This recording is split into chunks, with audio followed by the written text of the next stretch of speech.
صلی اللہ علی محمد صلی اللہ علیہ وسلم.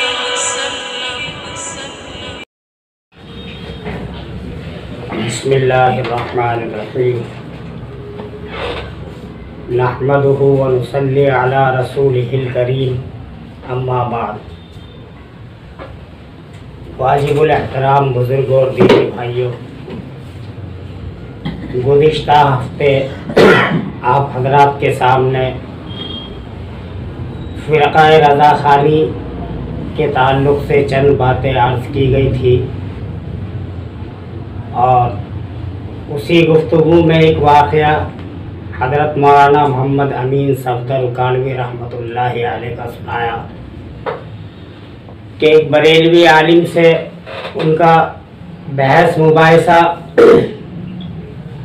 ہوا، اور اس بریلوی عالم نے اس میں ایک بات یہ بھی کہی تھی کہ آپ اس لیے سنی نہیں ہے کہ آپ الصلاۃ والسلام علیکہ یا رسول اللہ نہیں پڑھتے. تو حضرت کانوی رحمۃ اللہ علیہ نے فرمایا کہ بھئی دیکھو، اللہ جب توفیق دیتا ہے اور مدینہ منورہ ہماری حاضری ہوتی ہے یا جس مسلمان کی بھی، تو وہاں روضہ رسول پہ کھڑے ہو کر ہم الصلاۃ والسلام علیکہ یا رسول اللہ ہی پڑھتے ہیں. ہاں، یہاں ہم نہیں پڑھتے. یہاں جو درود سلام ہم پڑھتے ہیں وہ اس عقیدے کے ساتھ پڑھتے ہیں کہ اللہ فرشتوں کے ذریعے سے حضور تک ہمارا وہ درود سلام پہنچا دیتا ہے. اور روضہ رسول پر جب ہم درود سلام پڑھتے ہیں تو وہ اس نیت کے ساتھ اور اس عقیدے کے ساتھ کہ حضور خود اس کو سن رہے ہیں. اب آپ لوگوں کے جانے پہ وہاں پابندی ہے، تو اس لیے بھائی آپ یہی اس کو پڑھ کے الصلاۃ والسلام علیکہ یا رسول اللہ پوری کر لے رہے. الحمدللہ ابھی ہم لوگوں کے اوپر کوئی پابندی نہیں ہے. تو جتنے بھی مسلمان مدینہ منورہ حاضر ہوتے ہیں تو روضہ رسول پہ کھڑے ہو کر وہ یہی درود پڑھتے ہیں، الصلاۃ والسلام علیکہ یا رسول اللہ. بہرحال اب بتانا مقصد یہ ہے کہ اذان سے پہلے جو درود ان کی مسجدوں میں یعنی رضا خانیوں کی مسجدوں میں پڑھا جاتا ہے، الصلاۃ والسلام علیکہ یا رسول اللہ، یا کہ الصلاۃ والسلام علیکہ یا حبیب اللہ، اگر اس کے شروع ہونے کے بارے میں یہ کس مقصد کے تحت شروع ہوا، کیوں ہوا، میں سمجھتا ہوں اگر کسی مسلمان کو یہ جانکاری ہو تو شاید وہ کبھی بھی ان کی حمایت نہیں کر سکتا. وجہ دیکھو، 1947 میں ہمارا ملک آزاد ہوا، اور بدقسمتی سے اس وقت ملک کے ٹکڑے بھی ہوئے، ایک بھارت رہا اور ایک پاکستان بنا. 47 سے پہلے یہاں انگریزوں کی حکومت تھی، اور مرزا غلام احمد قادیانی جس نے جھوٹی نبوت کا دعویٰ کرا وہ انگریز کی ہی پیداوار تھا. تو ظاہر سی بات ہے انگریز حکومت سے ہم یہ تو مطالبہ کر ہی نہیں سکتے تھے کہ وہ ان کو کافر آپ قرار دو یا ان کو غیر مسلم کی حیثیت سے ان کو تسلیم کرو، کیونکہ انہی کی پیداوار تھا وہ، اور انہی کی شے پر اس نے نبوت کا دعویٰ کیا. لیکن جب ایک مسلم ملک وجود میں آیا سن 47 کے اندر، تو وہاں کے مسلمانوں نے ایک بڑی تحریک چلائی، کیونکہ اب تو حکمران مسلمان تھے اور مسلمانی ملک تھا، کہ بھئی یہ قادیانی جو ہے ان کو ایک غیر مسلم کی حیثیت سے تسلیم کرا جائے، اس ملک میں کافر قرار دیا جائے. لیکن حکومت نے اس بات کو نظر انداز کیا، ان کے مطالبے کو.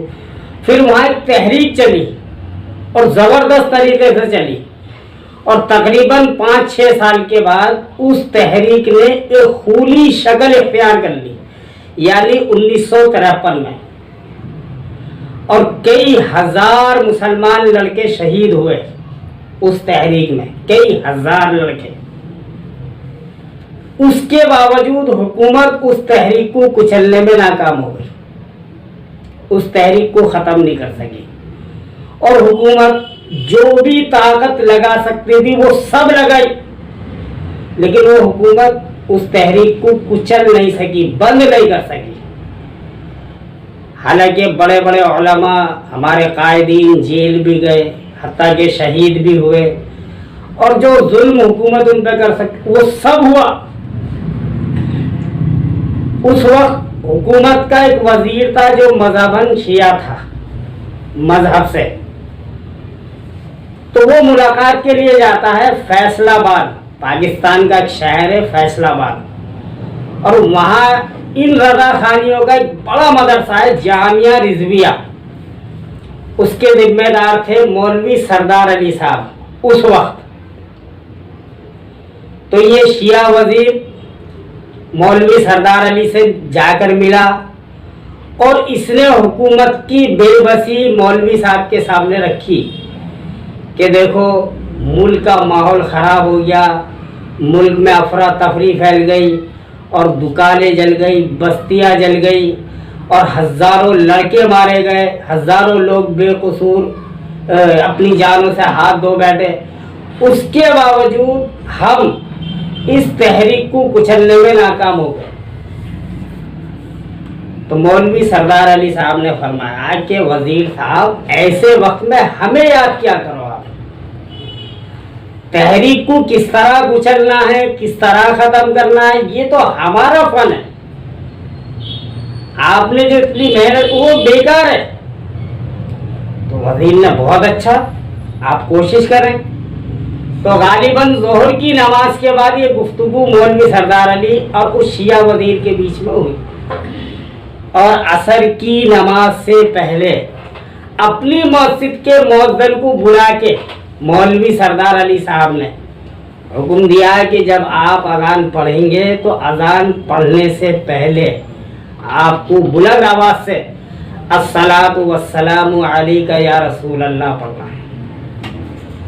سب سے پہلا اذان سے پہلے جو درود پڑھا گیا، غالباً مارچ کا مہینہ اور سال 1953، جامعہ رضویہ فیصل آباد، اور مغرب کی اذان میں پھر اور 2-4 مسجدوں میں، عشاء کی اذان میں پھر اور 2-4 مسجدوں میں، اور اگلے دن تک تقریباً پورے شہر میں جو رضا خانیوں کی مسجد تھی وہاں۔ اور آج ہوتے ہوتے یا انڈیا میں، پاکستان میں، بنگلہ دیش میں جہاں بھی رضا خانی سب۔ لیکن ایک مزے کی بات یہ ہے کہ اس طبقے کا بانی مولوی احمد رضا خان بریلوی، اس کا قائم کردہ مدرسہ ہے منظر الاسلام بریلی کے اندر، وہاں آج بھی اذان سے پہلے یہ درود نہیں پڑھا جاتا، اور باقی سارے رضا خانی پڑھ رہے ہیں۔ اب جب ظاہر سی بات ہے ایک نیا مسئلہ جب کھڑا ہوا تو علماء نے اس کے خلاف آواز اٹھائی کہ بھئی یہ کیا ایک نئی چیز کھڑی کر دی آپ نے۔ بس اسی موقع کے چکر میں مولوی سردار علی تھا، اس نے لوگ اچھا اس تحریک میں سب شریک تھے، بریلوی، سنی، اہل حدیث، سب مل کے، بھئی یہاں تو مسلمان ہے نا، ختم نبوت کا مسئلہ تھا۔ تو مولوی سردار علی نے فوراً کہا کہ دیکھو ان کے پیچھے پڑے ہو، قادیانیوں کے سب سے بڑے گستاخ رسول تو یہ لوگ ہیں جو درود پڑھنے کے بھی مخالف ہیں، اور اس طریقے سے وہ تحریک فیل ہوئی۔ اب مجھے ایمانداری سے بتاؤ، جو شخص اپنے آپ کو مسلمان بھی کہتا ہے اور حضور اکرم صلی اللہ تعالی علیہ وسلم سے محبت کا دعویٰ بھی کرتا ہے، اگر یہ حقیقت جان لے وہ کس طریقے سے وہ درود یعنی اذان سے پہلے جو الصلاۃ والسلام علیک یہ پڑھے گا، یا پڑھنے والے کی حمایت کس طریقے سے کرے گا جس کو یہ معلوم ہے۔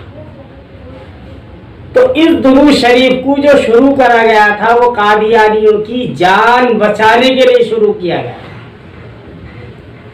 اور پھر مزے کی بات سب سے زیادہ اپنے آپ کو عاشق رسول کہنے والے وہ لوگ, اور ہم سب کو گستاخ رسول کہنے والے وہ لوگ.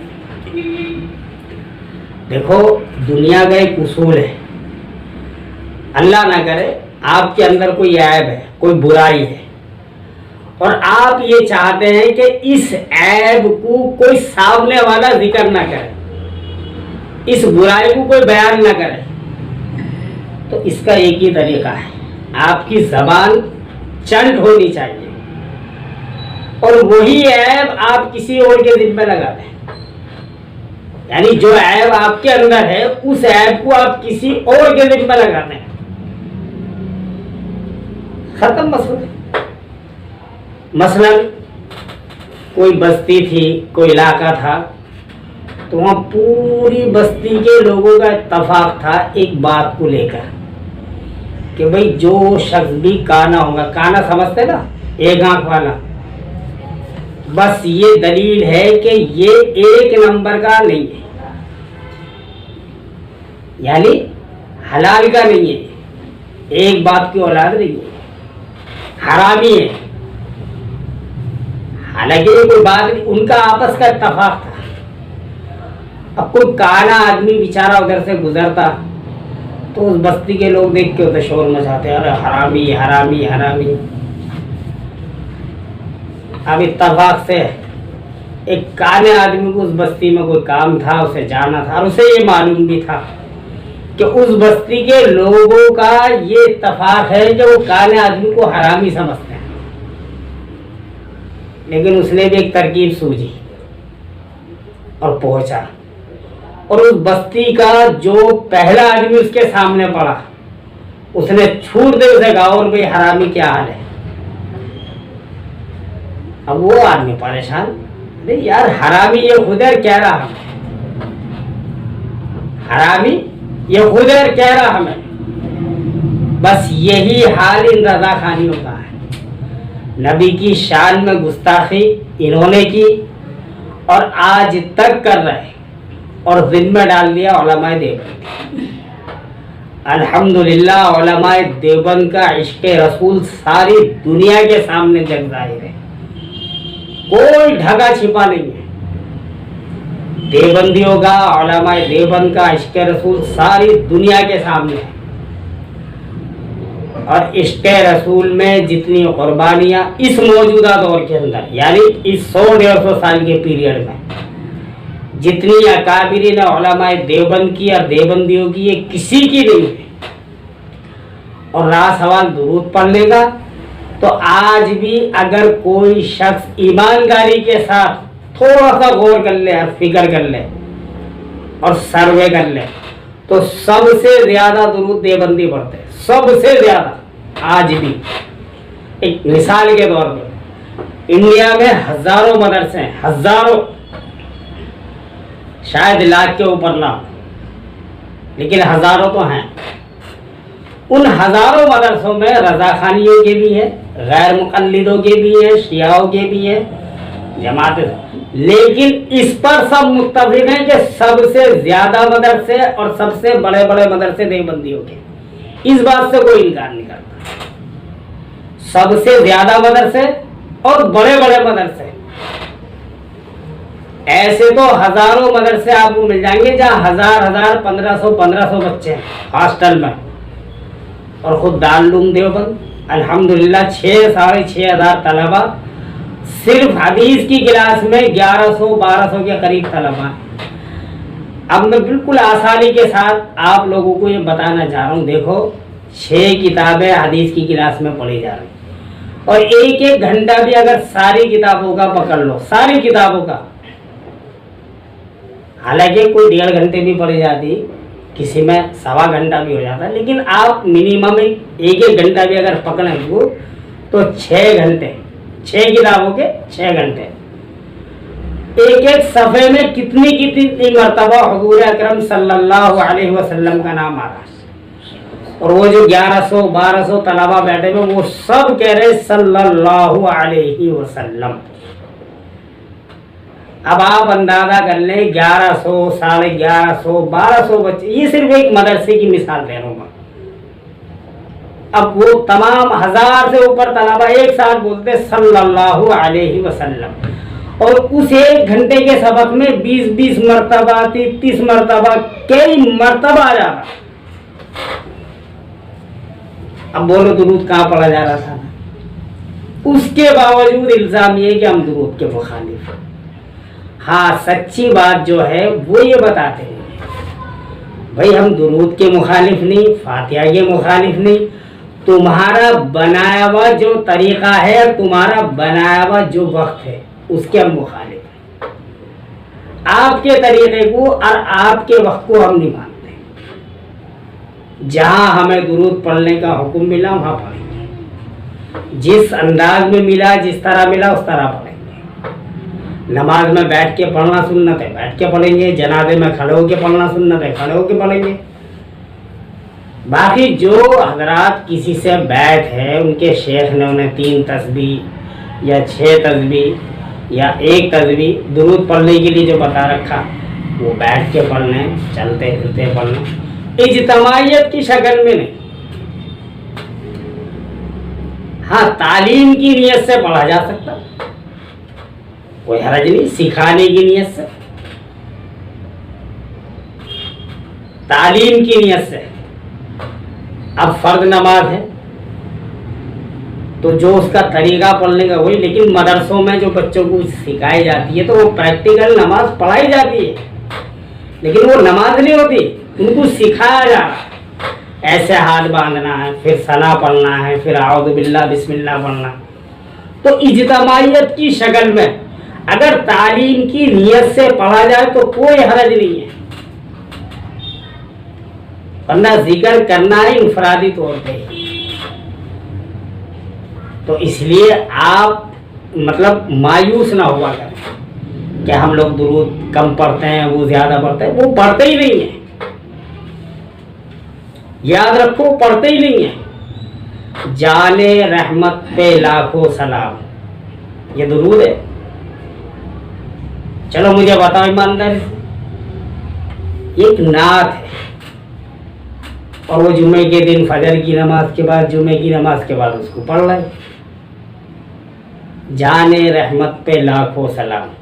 اور جب اس کی سچائی آپ تلاش کریں گے، رحمت بی بی نام تھا مولوی احمد رضا خان کی گھر والی کا۔ لوگ پڑھتے ہی جا رہے، پڑھتے ہی جا رہے، پڑھتے ہی جا رہے، سمجھ ہی نہیں رہے سلام جا کہاں رہا۔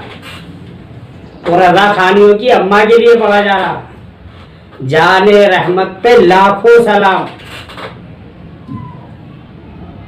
اب دیکھو مولوی احمد رضا خان کی بیوی کا نام رحمت بیوی تھا، اور اس میں وہ خوش ہو جا رہے۔ تو ہم درود وہ پڑھتے جو میڈ ان مدینہ ہے، made in Medina, made in Bareilly وہ نہیں پڑھتے۔ بس یہ یاد رکھو، میڈ ان مدینہ، جس کا حکم، جس کے الفاظ حدیث میں آ گئے، وہ درود ہم پڑھتے ہیں اور انشاءاللہ پڑھتے رہیں گے۔ اللہ ہمیں کثرت کے ساتھ درود پڑھنے کی توفیق عطا فرمائے اور موت تک پڑھنے کی توفیق عطا فرمائے، اور ان کے الزاموں سے پریشان نہ ہوا کریں۔ بس یہ بھی یاد رکھیں، ان کے الزام بلکہ کسی کے بھی الزام سے ہمیں اپنے اکابرین علماء دیوبند پہ مکمل اعتبار ہے، اور ساتھ ساتھ ان کے لیے دعا بھی کر رہے ہیں کہ اللہ ہمارے اکابرین پہ رحمت نازل فرما۔ ان کا بہت بہت بڑا احسان ہے اس علاقے کے مسلمانوں کے لیے، ایشیا کے مسلمانوں کے لیے۔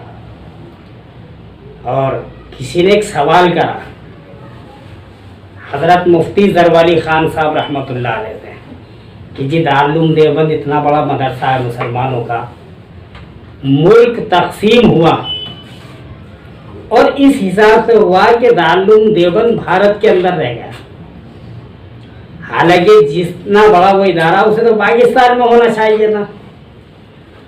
تو کیا بہترین جواب حضرت مفتی صاحب رحمۃ اللہ علیہ نے دیا، فرمایا کہ اگر خدا نخواستہ دارالعلوم دیوبند اس علاقے میں بنتا گئی، یعنی جو حصہ پاکستان میں گیا، اگر اس کے کسی شہر میں ہوتا تو شاید اس ملک میں شاید کوئی مسلمان نہ بستا، شاید۔